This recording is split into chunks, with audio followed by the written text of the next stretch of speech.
At night, there are times when I lay in bed wondering, am I doing enough to train my children to be responsible adults? And I bet you have questions like this too. Parenting is hard, and it's confusing, and it can be incredibly humbling. Which battles do I fight? Which ones do I need to ignore? A few weeks ago, I headed to Facebook to ask parents who have gone through the trenches of parenthood and lived to tell about it their advice. I wanted to know what they were glad they held firm to, even when other parents didn't. And I've taken the list of over 100 comments that were shared on that post, and I've broken them into groups. So what we're going to do today is we're going to take a group at a time. Then we're going to discuss, and I'm going to answer your questions that you have. So let's start with the first group, and I'm going to call this teaching respect. These are the points that these experienced parents told me that they are glad they did. The first one is to make sure that your child speaks to adults with respect, even when they disagree with them. And the second point kind of goes along with that. Teach the child to stand up for their beliefs respectfully and be able to support their opinions. And I really appreciated these 2 points that these parents shared with me, because we don't want our children to just follow along. We want them to stand up for what they believe, but it needs to be in a respectful manner. The third one is teach your child manners. And there are so many times where I really want to throw in the towel on this, especially with eating. But these parents encouraged me to continue to work on those manners and how important they are. Those could be saying please and thank you, being respectful to others when they eat, saying yes ma'am and no sir. Those type of things are so, so important. Number 4 is putting others before yourself. Teaching our sons to open the door for girls. Teaching them to respect other people. Teaching them that when they're in a swimming pool and adults are swimming, to move a little ways away so that they're not splashing other people. These are all little things that we can teach our kiddos to do that is respecting other people. Number 5, respecting others at church, in restaurants, or at an event. And this is something that I did a YouTube video on a while back, and you can watch this on youtube.com/ABCJesusLovesMe. But respecting people at restaurants, that means not getting up and moving around, staying in your seat. Respecting people in restaurants in keeping your volume quiet.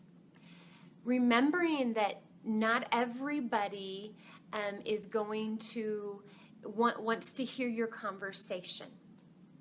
At church, to respect people by sitting quietly, and whether you allow your child to color or to play, but to do it quietly. At an event, not getting up and going to the bathroom 15 times. You respect other people by sitting in your seat. My child has a hard time interrupting when I'm talking, age 6, and any suggestions. That goes perfectly with what we're talking about with respect, not interrupting adults when they're talking, or even other kids when they're talking. The best advice that I received on this when my kids were young was to tell my kids, when you need to talk to mommy, come up to mommy and put your hand on my shoulder. That tells me you need to talk to mommy, but you are respecting the conversation that I am having with an adult. Then I let my child know that I realize they're there by then placing my hand on top of theirs. Then when there is a break in the conversation, I can say to them, yes, Bubs, how can I help you? What do you need? What's going on?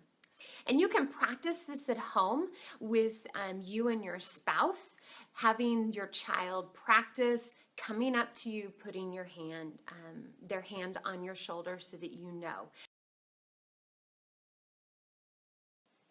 Jessica says, I have a disability, so I often point out people with disabilities and speak about how to treat them. Example, moving when a wheelchair is coming, opening doors for elderlies with walkers, etc. Jessica, amen. That is such a great example of what I'm talking about. Thank you so much for sharing that. Again, teaching kids to pull their eyes up and look around what's going on. We attend a small church and I have a hard time to keep them from running around while we talk to others at the end of service. Oh, Juliana, can I relate?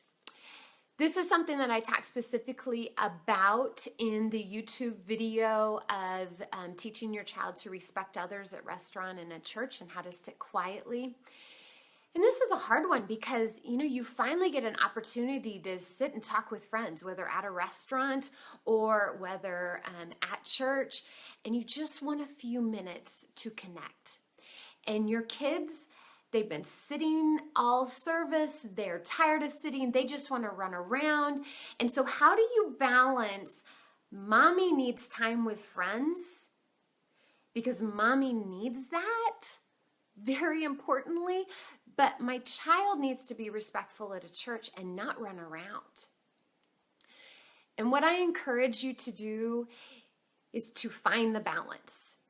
Sometimes when mommy needs to talk, you need to provide a place for your child to sit and something quiet for them to do. So they sit beside you while you have that conversation. It may be that you need to tell your friend, I really want to continue this conversation more than you know, but I need us to set up a time when we can talk because I'm asking more than my child can do right now. And there's a very fine line and a very good balance in that. And again, I encourage you to watch that YouTube video because I think it will give you some tips.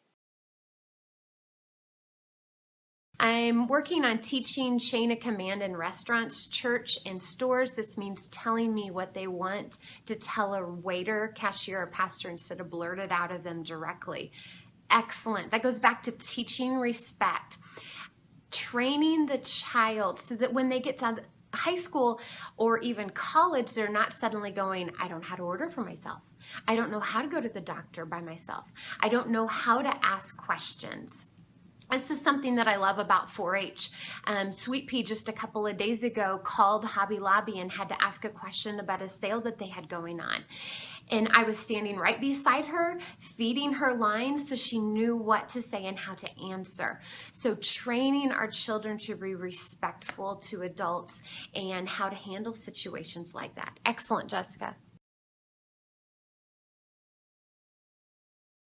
Okay, so let's move on now into setting boundaries.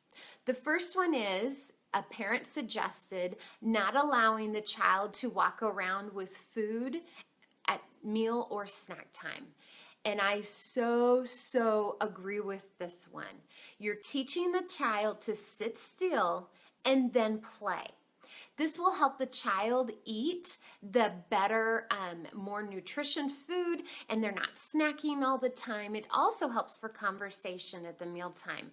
Secondly, it also helps with at restaurants because you're teaching your child to sit and eat. Second point is for the child to sleep in his or her own bed and stay in bed all night. I am a huge supporter of this.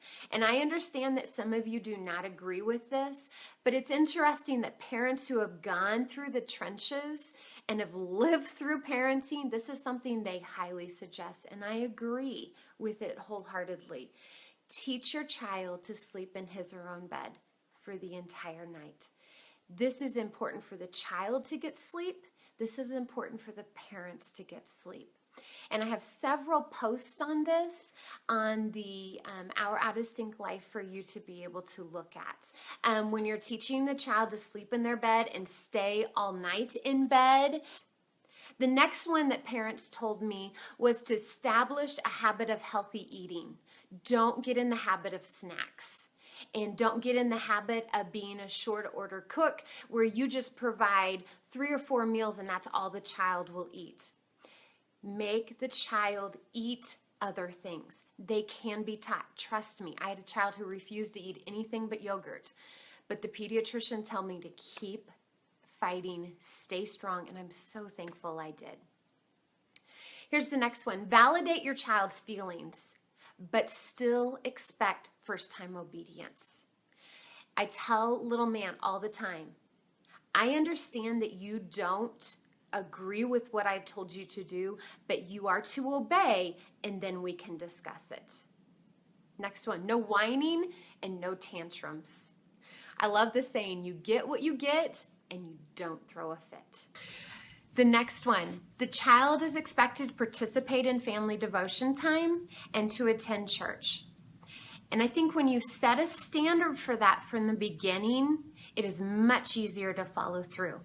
Our children know that if we have a 4-H event or if they have a school event during our church time, it's something they're going to miss because church is number one for our family and those activities that we do with church. Same way with youth group time. Youth group comes first. Next one, this goes back to the sleeping. Have a routine sleep schedule and early bedtimes. Now, without jinxing myself, our kids have not been sick for several years.